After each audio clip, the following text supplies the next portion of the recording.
Everyone.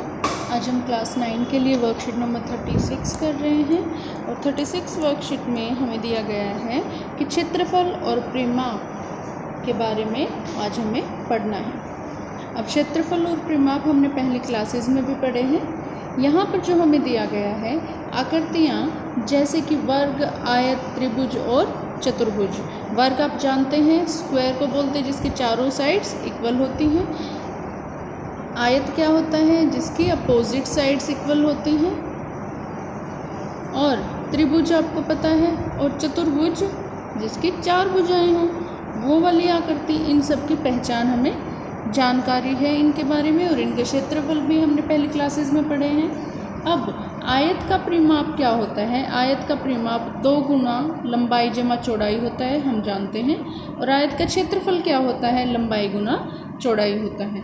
अब लंबाई या चौड़ाई मापने का मात्रक मीटर या सेंटीमीटर इत्यादि लिया जाता है, क्योंकि परिमाप भी किसी आकृति की बाहरी सीमा की कुल लंबाई होती है। परिमाप क्या होता है? किसी भी आकृति की बाहरी सीमा की अगर लंबाई आप मापें तो वो ही हमारी क्या होगा? परिमाप होगा। इसलिए परिमाप का मात्रक भी मीटर या सेंटीमीटर होता है। क्षेत्रफल और परिमाप दोनों ही मीटर या सेंटीमीटर में मापे जाते हैं।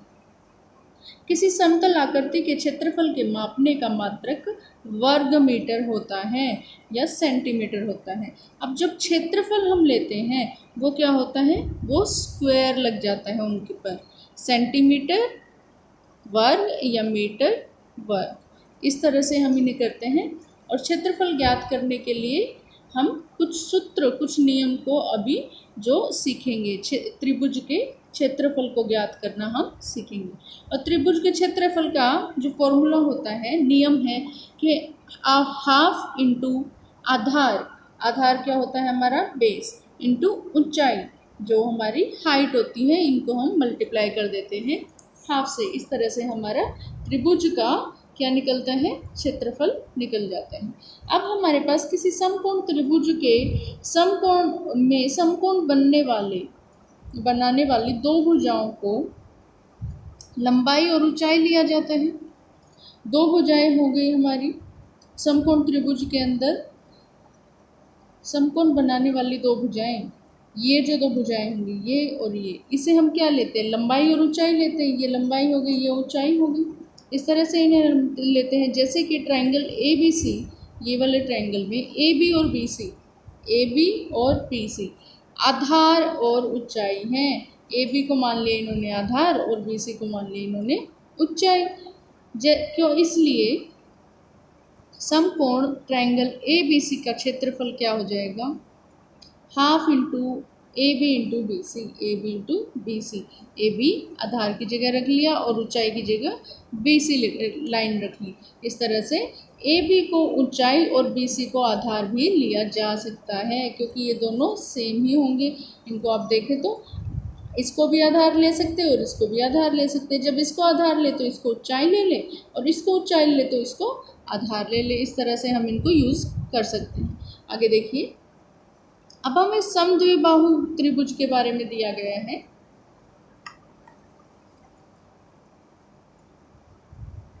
किसी समबाहु त्रिभुज में यदि भुजाओं की लंबाई ज्ञात हो, अगर उसकी भुजाओं की लंबाई हमें दी गई हो, समबाहु होता है जिसकी सभी भुजाएं जो हैं वो बराबर होती हैं। ऐसे त्रिभुज में अगर सारी लंबाई दी गई हो और ऊंचाई आसानी से ज्ञात की जा सकती है, तो क्या होगा? ये जो ऊंचाई होती है ये आसानी से ज्ञात की जा सकती है, क्योंकि जो समबाहु त्रिभुज होता है, इस समबाहु त्रिभुज के अंदर हमारी साइड सारी इक्वल होती हैं, लेकिन हम इसमें ऊंचाई को ज्ञात नहीं कर सकते। ऊंचाई का हमें मालूम नहीं होता है, लेकिन ये वाली जो मीडियन जो हमारा होता है, लंब जो हमारा होता है, इसको हम ऊंचाई लेकर चलते हैं और इसे आसानी से हम ज्ञात कर सकते हैं। अब इन्होंने एक उदाहरण दिया है इसके लिए कि DEF एक हमारा त्रिभुज है जिसकी प्रत्येक भुजा क्या है? 10 सेंटीमीटर है, मतलब वो एक समद्विबाहु त्रिभुज है। ध्यान से देखिए, ये हमारा त्रिभुज है जिसमें हमारे पास ये 3 भुजाएं दी गई हैं जो 10-10 सेंटीमीटर की दी गई हैं। अगर ये पूरी भुजा 10 सेंटीमीटर की होगी तो ये हमारा जो आधी भुजा बनेगी ये हमारा DEF ट्रायंगल है, जिसमें DG जो है ये हमारा क्या है, DG हमारी ऊंचाई है। और अगर EF 10 सेंटीमीटर है तो यहाँ पर EG क्या हो जाएगा, 5 सेंटीमीटर हो जाएगा। देखिए इस क्वेश्चन को सॉल्व करते हैं। यहाँ पर हमें दिया गया है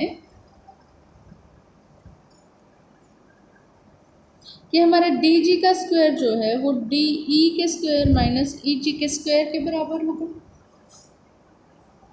ऐसा क्यों होगा, क्योंकि हम पाइथागोरस से जानते हैं कि हमारे पास जो DE का स्क्वायर है वो किसके बराबर हो जाएगा, वो हो जाएगा इस ट्रायंगल के अंदर हम देख रहे हैं एक ट्रायंगल में EDG में, तो ये किसके बराबर हो जाएगा, EG का स्क्वायर EG के वर्ग के जमा में क्या कर देंगे, हम कर देंगे DG का वर्ग, इनके बराबर हो जाएगा।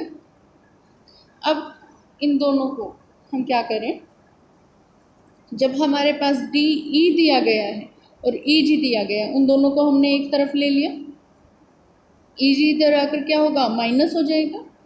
वही यहाँ किया गया है, इन्होंने डायरेक्ट कर दिया DG का स्क्वायर इक्वल टू DE का स्क्वायर माइनस EG का स्क्वायर, और इनमें वैल्यू पुट की, वैल्यू पुट करने पर 100 माइनस 25 कर दिया गया। हमारे पास DE क्या है, 10 है, और EG क्या है, हमने 5 सेंटीमीटर निकाला है, तो ये हमारा 75 आ जाएगा। अब इसकी ऊंचाई हम क्या कहते हैं, अगर हम इसका स्क्वायर रूट सॉल्व करेंगे तो ये हमारे पास क्या आएगा, क्या ये बनेगा,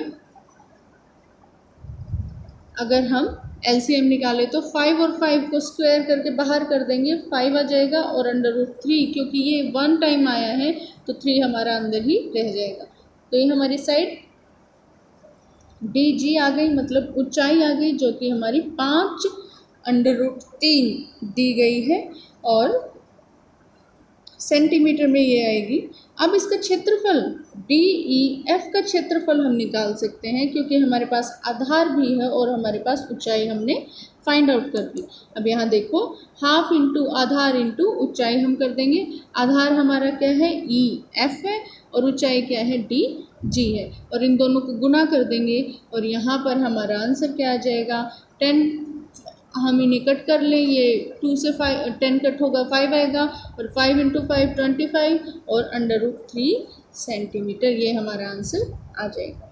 अब नेक्स्ट क्वेश्चन कहता है, समद्विबाहु त्रिभुज की ऊंचाई ज्ञात करने के लिए ट्रायंगल PQR को देखिए। अब समद्विबाहु त्रिभुज दिया गया है जिसमें दो भुजाएं बराबर होती हैं। समद्विबाहु त्रिभुज में दो भुजाएं बराबर होती हैं। ये 5 सेंटीमीटर दे दी है, ये भी 5 सेंटीमीटर दे दी है। ट्रायंगल है PQR, और PS लंब दे दिया है। PS लंब है तो हमारे पास ये जो साइड है ये कितनी दी गई थी, ये यहाँ पर 4 सेंटीमीटर दे दी गई है। हाफ इसका दे दिया गया है, इस लाइन का हाफ, इसका मतलब पूरी ये 8 सेंटीमीटर की होगी। QR 8 सेंटीमीटर की होगी, और QG जो हमारी है वो 4 सेंटीमीटर होगी। अब यहाँ पर वही पाइथागोरस थ्योरम लगाकर हमने फाइंड आउट कर ली PS का स्क्वायर, और वो कितना आ जाएगा, वो हमारा 9 आ जाएगा। PS हमारा कितना आ गया, 3 सेंटीमीटर फाइंड आउट कर लिया हमने। 3 सेंटीमीटर हमारी ऊंचाई आ गई। इसके बाद PQR ट्रायंगल का हमें क्षेत्रफल निकालना है। जब ऊंचाई आ गई और आधार हम जानते हैं तो हम क्षेत्रफल निकाल सकते हैं। आधार की जगह 8 रखिए, और ऊंचाई की जगह जो आपने फाइंड आउट की है आप वो ऊंचाई रख लीजिए 3। आप 3 रखेंगे, और 3 रखने के बाद इनको मल्टीप्लाई करें, सॉल्व करें। 2 से ये 4 आएगा, और 4 मल्टीप्लाई 3 करके 12 आ जाएगा, और ये हमारा सेंटीमीटर स्क्वायर में ट्रायंगल का क्षेत्रफल आ जाएगा। इस तरह से हमारा क्वेश्चन सॉल्व हो जाता है। नाउ अब यहाँ लिखा है, यदि हम क्या करें, यदि हम विषम बाहु त्रिभुज का क्षेत्रफल ज्ञात करना चाहें, जिसकी तीनों भुजाओं की लंबाई हमें ज्ञात है परंतु ऊंचाई ज्ञात नहीं है, परंतु हमें इसकी ऊंचाई ज्ञात करने का कोई संकेत नहीं मिल रहा है, ऐसा करने का प्रयत्न कीजिए। यदि हम ऐसा नहीं कर पाते हैं तो क्या होगा, इस त्रिभुज के क्षेत्रफल के लिए हम हीरो का सूत्र जो है इस्तेमाल करेंगे। इसे हीरोन का सूत्र भी हम बोलते हैं, नियम बोला जाता है, और जो हम अगली वर्कशीट में पढ़ने वाले हैं। और यहाँ पर विषम बाहु क्या होता है, जिसकी भुजाएं क्या है, अलग अलग होती हैं। ये मान लो 5 है, ये 4 है, ये 3 है, अलग अलग मेजरमेंट की होंगी, वो विषम बाहु त्रिभुज होता है। और उनकी ऊंचाई ज्ञात करने का हमें कुछ मालूम नहीं होता, तो हम क्या करते हैं, हीरो का सूत्र लगाकर उसका क्षेत्रफल निकालते हैं। अब हमारे पास 2 क्वेश्चन दिए गए हैं, आइए इन्हें सॉल्व करेंगे हम। जो हमें क्वेश्चन नंबर 1 दिया है उसे देखते हैं। क्वेश्चन नंबर 1 में कहता है कि समद्विबाहु त्रिभुज की भुजाएं 12 सेंटीमीटर दी गई हैं। मतलब त्रिभुज दिया है ABC हमने बना लिया, जिसमें AB और AC समबाहु है, तो तीनों भुजाएं बराबर हो जाएंगी, और तीनों भुजाएं क्या है, 12 सेंटीमीटर है। वही अब 12 सेंटीमीटर, BC 12 सेंटीमीटर है तो BD क्या होगा, 6 सेंटीमीटर होगा। वो हम इजीली फाइंड आउट कर लेंगे। यहाँ पर देखें,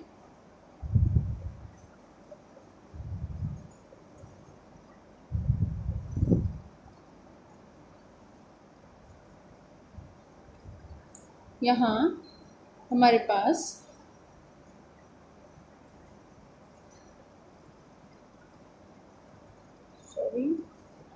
ये देखिए, इस त्रिभुज के अंदर हम इजीली क्या फाइंड आउट कर सकते हैं,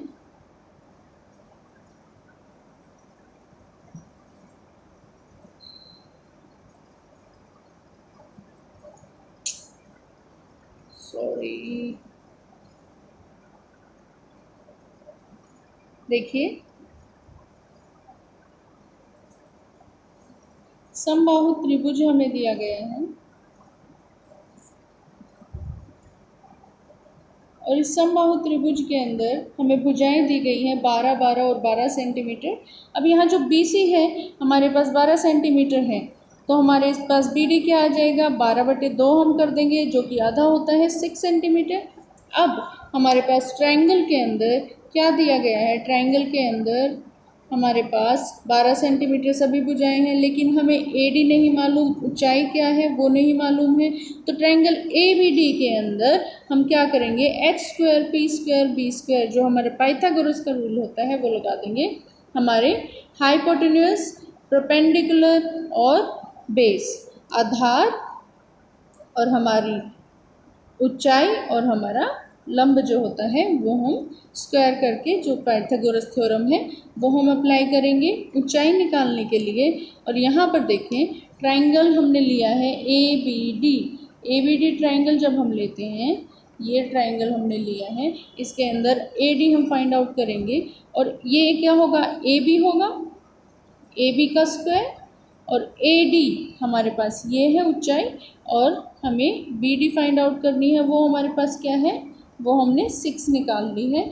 हम वैल्यूज़ को पुट करेंगे, वैल्यूज़ पुट करने के बाद 12 का स्क्वायर इज 144, 6 का स्क्वायर इज 36। अब इनके बाद हमारे पास AD हम एक साइड ले लेंगे और इनको माइनस करके 108 आएगा, और AD हमारा क्या आ जाएगा फाइनली, √108, जिसे हम अगर सॉल्व करेंगे तो सॉल्व करने के बाद इट विल बी